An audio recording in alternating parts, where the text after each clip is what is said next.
محترمہ صابرہ محمد کینیا، السلام علیکم. ہم آپ کے ممنون ہیں کہ آپ نے ہماری ویب سائٹ اہلسنت.net پر یاد فرمایا. آپ نے 2 سوال کیے. پہلا سوال آپ نے یہ کیا کہ سنی اور وہابی میں بنیادی کیا فرق ہے. دیکھیے، سنی اور وہابی میں بنیادی فرق یہ ہے کہ وہابیوں پر یہ الزام ہے کہ وہ نبی کریم صلی اللہ تعالی علیہ وسلم کی گستاخی کرتے. حضور صلی اللہ تعالی علیہ وسلم کا گستاخ دائرے اسلام سے خارج.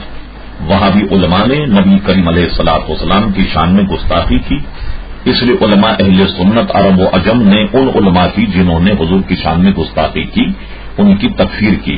اور ظاہر ہے کہ سنی نبی کریم علیہ الصلوۃ والسلام کے دربار نہایت مؤدب ہے، بلکہ مذہب تو نام ہی ادب کا کہ حضور صلی اللہ علیہ وسلم، اللہ تبارک و تعالی حضور علیہ الصلوۃ والسلام، اولیاء اعظام، علماء اور اپنے بڑوں کا ادب کیا جائے. اور ان پر بنیادی الزام یہ ہے کہ یہ نبی کریم علیہ الصلوۃ والسلام کے بے ادب.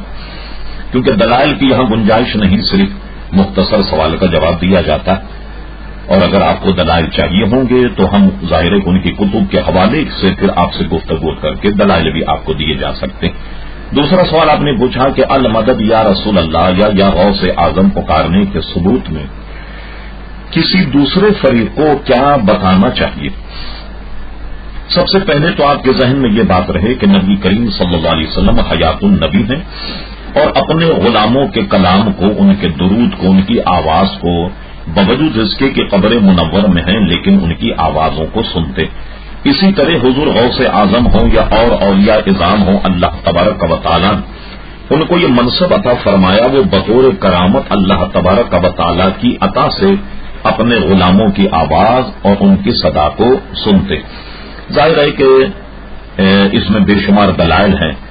غیر مسلک والے کو جو وہابی یا دیوبندی ہو اس کو مطمئن کرنے کے لیے اتنا کافی ہے کہ حاجی امداد اللہ مہاجر مکی رحمت اللہ تعالی علیہ کی کتاب ہے فیصلہ ہفت مسئلہ، اس میں حاجی امداد اللہ مہاجر مکی نے یا عبد القادر جیلانی شیئن للہ اس وظیفے کو جائز قرار دیا.